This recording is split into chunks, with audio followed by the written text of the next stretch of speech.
I'm about to make one of the most controversial statements that you probably have ever heard on the internet about weight loss. Do not make losing weight the focus. I'm going to repeat that again. Do not make losing pounds or losing weight the focus. Even if losing weight is the ultimate goal, losing weight should not be the focus. I'm going to tell you what I believe the focus should be. Based on, of course, my experience. I am not a health practitioner. I am definitely not a professional doctor. So you may want to consult your doctor, your nutritionist, or some expert that you trust if you want an expert opinion. But I'm going to tell you, based on what I've learned from health professionals, from dietitians, and just from acquiring a lot of information, and also taking inventory of my own personal experience, let me tell you what I think the focus should be, even if losing weight is the ultimate goal. The focus should be breaking that addiction to that drug that we all have been taking in since we were babies, some of us, and we still multiple times a day consume this drug. And that drug, yes, we're all drug addicts to a large degree. That drug is the reason why many people even have a quote-unquote weight problem. If you make the focus ridding yourself of this terrible drug, then the byproduct, the outcome will be weight loss. What is the drug, you ask? Sugar. Sugar, yes. Sugar, like I said, since some of us were babies, when we were taking in baby formula, there was sugar in the baby formula. There is sugar in almost every product that we eat. And even those carbohydrates that we consume turn into sugar in our bodies. So our bodies, some of us are at the insulin peak. Insulin, as you know, breaks down sugar in your body.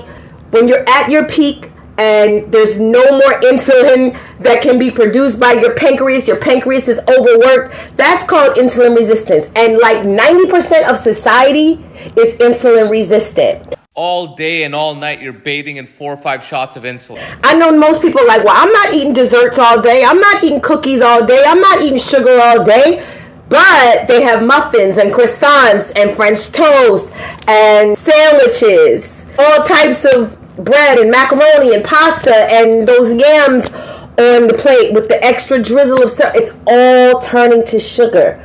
So when I gave carbs and sugar up, I saw pounds melt away. Happen if you gave up sugar for 2 weeks? Number one, the shape of your face will change from a round, swollen, puffy face to a normal face. Number two, you're going to lose your belly because you're no longer running on sugar. You're burning your fat. So do your body a favor and cut out the sugar.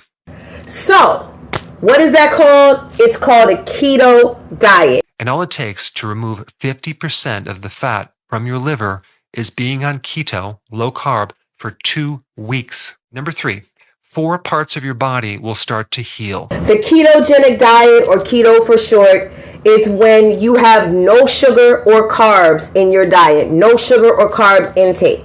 So those pancakes, they gotta go. Those waffles, they gotta go. Putting that extra dose of sugar in your morning coffee, gotta go. Or does it?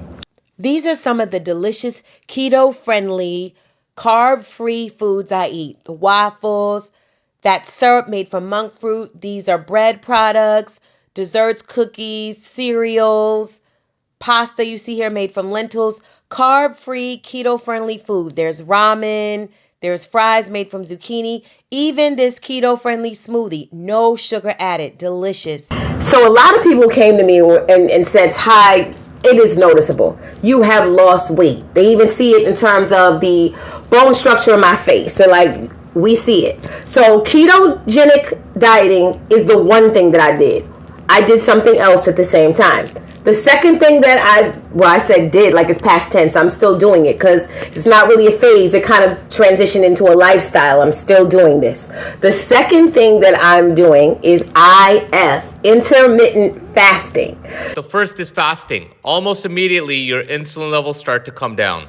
So for a large portion of the day, you do not eat, you do not consume foods, you definitely don't consume anything sweet. Well, I'm doing ketogenic diet at the same time, so I'm not consuming sweets anyway. But for a large portion of the day, you're not eating, and then for a small window of the day, you will eat. And it's up to you what you eat. Everyone's not eating the same. You know, some people are vegans. Some people are doing keto like me. They're not consuming any sweets. But there are people who have their own specific dietary plan, their own dietary regimen, and they eat what they want in a certain window of time. So say, for example, if there's an 8-hour window of time you allow yourself to eat, then there will be a 16-hour window where you don't eat. So I've been doing keto and IF simultaneously, and I think the results are remarkable. Like I said, I understand everybody wants to lose weight because they want to look good. They want to look into the mirror and feel good when the reflection is staring back at them. They want to put on certain clothing outfits and feel like they look fly. But I didn't make that my goal, believe it or not. I don't think that losing weight or looking fly after you lose weight should be the ultimate focus. I think it should be about being healthy, getting your pancreas in order, getting your liver back in order, getting your kidneys in order, because these organs are overworked as a result of trying to break down all of these carbs and all of this sugar that we've all been consuming for many, many years. Thanksgiving after Thanksgiving with the stuffing, the macaroni, the yams, and that's just one day. Thanksgiving is one day. Think about all the other days of the year and all of the years that we've been consuming all of these foods that turn into sugar in our bodies, and our bodies are, the insulin levels are peaking. And unfortunately, doctors a lot of times, they won't tell you that, hey, you're almost there. You're almost at type 2 diabetes. They tell you after you've gone too far, and now they have to prescribe medication. Well, I'm telling you that if you remove that sugar drug out of your life and get your insulin levels back down, not only will you lose weight, you will more than likely lessen the chance that you will be diagnosed with type 2 diabetes. 90% of people in society are insulin resistant, everyone. And we're losing a lot of people because of this sugar drug. It's put in foods for no reason, okay? Just so you can become addicted to it. And we become addicted to it. But now we're smart. There are options on the market as far as different foods that you can consume. I just showed you all of the carb-free or zero sugar foods and desserts that I consume.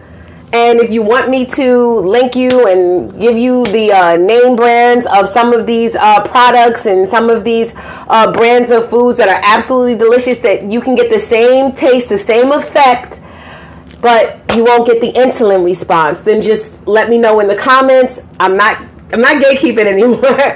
So yeah, keto, IF. I'm not going to tell people not to eat strawberries and pineapples and all of those fruits that do have sugar. But on a keto diet, you're not consuming those high fructose fruits, such as pineapples, strawberries, etc. There are keto smoothies like what I've shown you earlier on in this video. Blueberries, raspberries, avocados. Those fruits do not have high levels of sugar. So I say don't make weight loss the goal. Make it the outcome after you made your health the focus. And again, check with your practitioner, your health practitioners. If this doesn't resonate with you, I'm just sharing what I feel has worked well for me. Stay healthy regardless. Type 2 diabetes, high cholesterol, high blood pressure. While you steady going, yes, queens, yes, slay, queen, slay. I don't know the statistics, maybe you do. Is it high blood pressure and type 2 diabetes one of the leading causes of death in the black community? That's fact. Okay. Absolutely. So at what point do you weigh yes, queen, yes, slay, queen, slay versus what could be harmful, deadly, and detrimental to your sister? If it's about real sisterhood, if it's about real female unity, is it that more important?